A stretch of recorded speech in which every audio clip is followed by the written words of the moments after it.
Hoje eu converso aqui no Perfil Opinião com a secretária de Educação e Cultura do município de Catu e presidente do Conselho Estadual de Educação da Bahia, Ana Maria Silva Teixeira. Secretária Ana Maria, né? Mais uma vez a gente aqui voltando, falando um pouco a respeito desse tema tão importante, né? Que é a educação e ao qual você tem se dedicado a sua vida. Eu chamei aqui a atenção que você é secretária de Educação e Cultura de Catu, e já pela terceira vez, não é isso? É, pela terceira vez, em anos bastante alternados. Né? A última vez eu fiquei fora 8 anos, retornei agora em 2013. Mas eu fui secretária desde 97. Comecei como secretária lá em 97 e depois disso fui mais uma vez e depois agora pela terceira vez. Ok. Bem, vindo agora para... você exerce a função de conselheira, presidente do Conselho Estadual de Educação aqui do estado da Bahia, né? E a gente sabe que, às vezes, a gente tem ainda dúvida a respeito exatamente do que vem a ser exatamente esse conselho, qual é a sua função, do que é que ele exatamente se ocupa. Vamos esclarecer essas dúvidas, então, à população? Vamos. Normalmente as pessoas pensam que um conselho é um órgão apenas fiscalizador. Então, elas têm um problema, elas vão ao conselho, consultam o conselho e perguntam se o conselho pode fiscalizar e tal. Mas o conselho tem funções deliberativas, normativas, e ele atende uma gama de consultas, né, imensa durante o ano. Nós temos mais de 600 consultas. Nós temos a responsabilidade de autorizar o funcionamento das escolas de educação básica, de ensino médio, fundamental e médio, e da rede privada, toda a rede privada de ensino médio, certo, e da rede estadual de ensino. Então, todas as escolas, todas as instituições de educação que não sejam do município e se o município não tiver sistema próprio, todas elas são autorizadas pelo Conselho Estadual de Educação. Então, um volume muito grande de trabalho. Além disso, temos também a função de autorizar e credenciar cursos e instituições de educação profissional. Também todos os cursos de educação profissional precisam ser autorizados pelo Conselho de Educação. E também as universidades estaduais. Então, todas as universidades estaduais, elas têm, dentro do Conselho também, nós temos 3 câmaras, a Câmara de Educação Básica, a Câmara de Educação Profissional e a Câmara de Educação Superior. Então, são câmaras que, né, trabalham especificamente com com o nível superior, com a educação básica e com modalidade da educação profissional. Agora, eu fiquei assim curiosa em relação a esse de nível superior, né? A respeito do crescimento, por exemplo, dessas instituições de educação de nível superior, principalmente dentro de todo o interior, digamos assim, do estado da Bahia. Que avaliação você faz? Bom, o Conselho, o Conselho Estadual de Educação, ele não autoriza o funcionamento dessas instituições de educação superior privadas. Elas são ligadas diretamente ao MEC. O que a gente autoriza o funcionamento aqui é das universidades estaduais. Então, nós temos 4 universidades estaduais, né? Temos a UNEB, temos a Universidade Estadual de Feira de Santana, temos a de Santa Cruz e temos a UESB. Né? E essas universidades, todos os cursos, todo o seu funcionamento é ligado diretamente ao Conselho. Então, o Conselho precisa autorizar o funcionamento desses cursos. Né? E é por isso que eu digo, é um universo, né, de trabalho muito grande. Os conselheiros, nós somos 24 conselheiros. Esses conselheiros, eles são distribuídos entre as câmaras e também temos comissões. E tem um trabalho intenso, são pessoas que têm inúmeros processos para relatar, processos de autorização, de credenciamento, de adequação de escolas, enfim, é um trabalho que quem não conhece talvez não tenha noção da dimensão do volume de trabalho que o Conselho Estadual de Educação tem. Uma das coisas que você ressalta é a importância desse espaço que dialoga de fato com a comunidade, né? De que forma é feito, por exemplo, esse diálogo? Então, a gente, por exemplo, uma das funções do Conselho também é normatizar. Quando qualquer temática precisa ser discutida ou está em evidência dentro da sociedade, o Conselho trata dessas temáticas. Então, a gente recebe convidados, a gente faz debates, a gente faz audiências públicas constantemente, a cada resolução, a cada normatização, a gente convida a população, as pessoas que são daquele grupo de interesse e abrimos audiências públicas. Então, procuramos sempre trabalhar as temáticas, trabalhar as normas do Conselho, ouvindo a comunidade, ouvindo as pessoas interessadas naquele assunto. Então, é uma das coisas que a gente tem como princípio, né? Que é um princípio que a gente tem, é o diálogo. Temos também um diálogo muito constante, permanente, com os conselhos municipais de educação.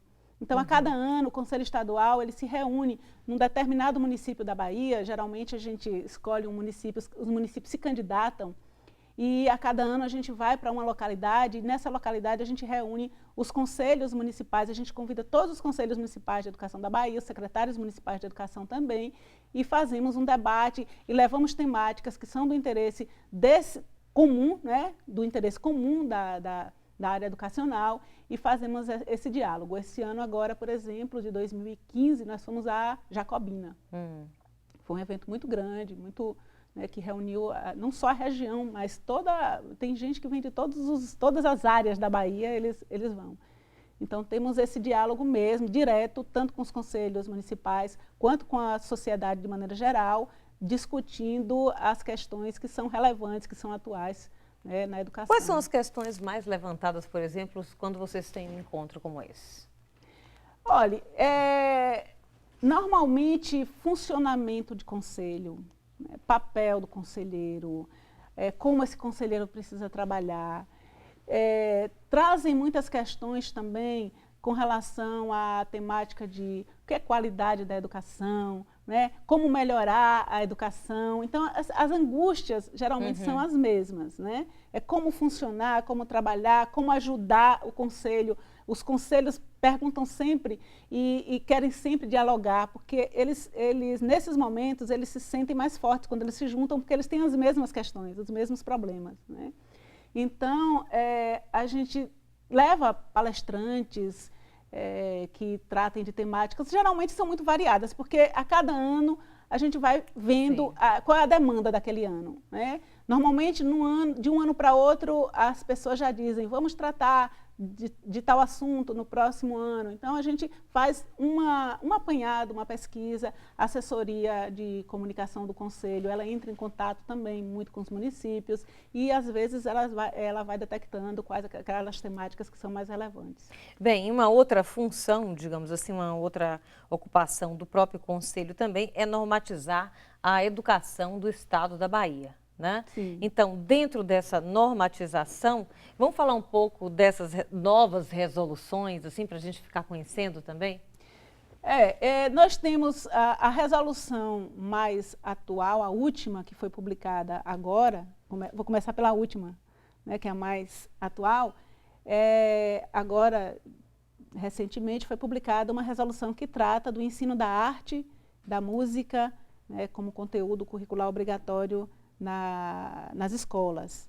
Essa resolução, ela demorou muito para ser construída, vamos dizer assim, porque ela envolvia diversas áreas da arte.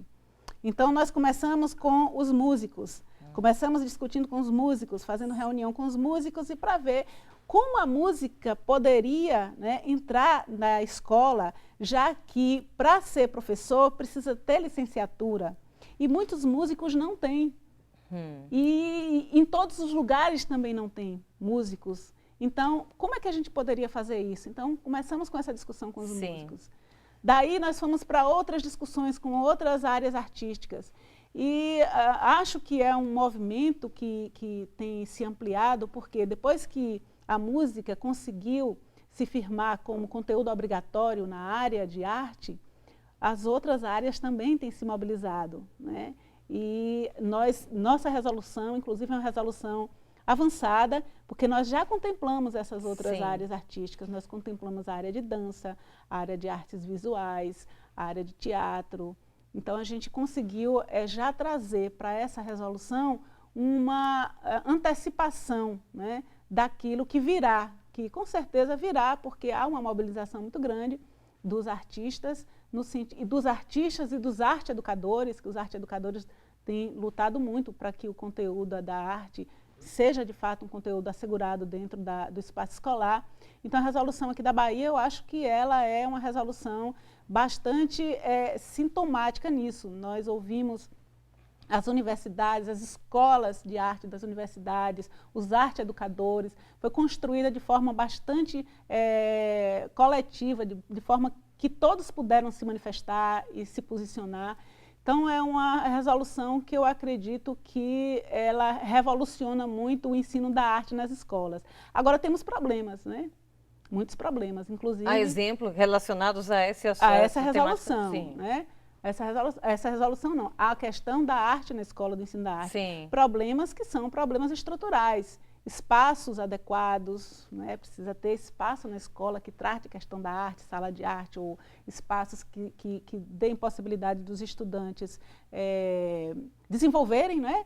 E dos professores. E também um grande problema que é a questão da formação do professor. Sim. Porque nós temos aí, principalmente no interior, na capital, no entanto, acredito que nem tem aqui na capital, mas no interior, nós temos um grave problema, professores licenciados nessas áreas que deem conta dessa demanda nova. Então, Pois é, e a gente fica pensando assim, vem uma resolução, uma normatização baseado nesse bom senso, né, e sabendo quais são os belos frutos desse incentivo, e por outro lado se tem essa outra problemática, como você diz, uma infraestrutura e até uma formação de professores para de fato se poder implantar aquilo que se normatiza, né? O que a gente entende é que nós não podemos deixar de fazer porque temos dificuldade. O que a gente entende é que a gente precisa fazer e depois a gente vai tentar solucionar os problemas. Porque se a gente ficar esperando a condição ideal para implementar esse tipo de ação na escola, por exemplo, ou se a gente não fizer porque a gente tem dificuldade, a gente não vai fazer nunca. Então, a gente sempre coloca na resolução um prazo para que as escolas, os sistemas de ensino, eles se adequem e que consigam, dentro desse prazo, estabelecer, né, aí, paulatinamente a implementação, né, daquilo que a gente normatizou. Pois é, eu fiquei pensando aqui, né, porque quando a gente ouve assim nossos pais, nossos avós e tal, aí eles falam assim de que matérias, digamos, eles tinham assim na escola, o canto orfeônico, que eles tinham tantas outras coisas, né, tantas outras línguas, o latim, né, e enfim, e a gente vive um processo assim que teve um progresso em determinadas áreas, um retrocesso em outras, a gente parece que vai e vem assim, mais ou menos na educação, né? Como é que você vê isso, Ana? Durante muito tempo, a arte, ela foi, na época dos nossos pais, por exemplo, né, como você fala, que tinha o canto orfeônico, tinha também muita questão voltada para trabalhar a arte, mas a arte manual, artesanato. Exatamente. Mas, durante muito tempo, ficou o trabalho de arte voltado para a educação artística, né? Se chamava educação artística, que era a LDB de 71, tratava da questão como educação artística. E as escolas passaram a entender a arte como possibilidade do estudante fazer exatamente isso, trabalho manual, artesanato, desenho. Muita escola trabalhava a arte, a educação artística como desenho, né? Então, eu acho que por conta disso, esse movimento da arte, como o teatro, a dança, as artes plásticas, ele foi sumindo da escola, porque é uma dificuldade realmente. Quem tem, né, aptidão para trabalhar arte na escola?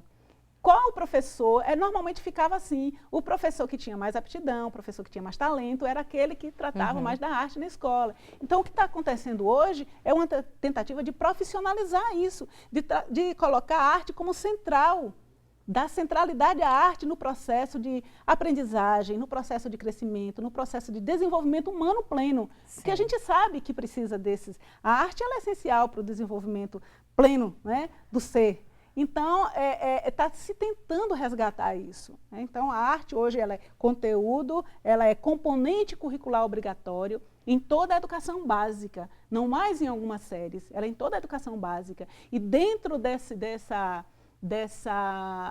obrigatoriedade da arte, existe o conteúdo de música também como obrigatório, né? Assim como as expressões regionais da arte.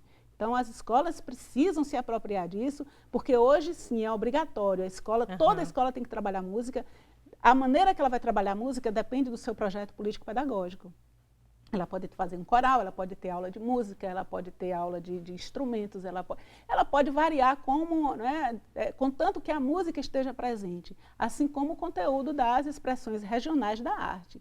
Então, eu acho que é uma tentativa de resgate realmente, né? Durante muito tempo ficamos muito no tecnicismo e na arte sendo vista como uma coisa utilitária, né? E hoje a gente está vendo que a arte não é utilitária. Pode até ser em alguns casos, mas ela é basicamente necessária para a formação humana plena, né? Para a formação do cidadão. Certamente, maravilha. Ana, a gente vai fazer mais um intervalo, a gente volta daqui a pouquinho.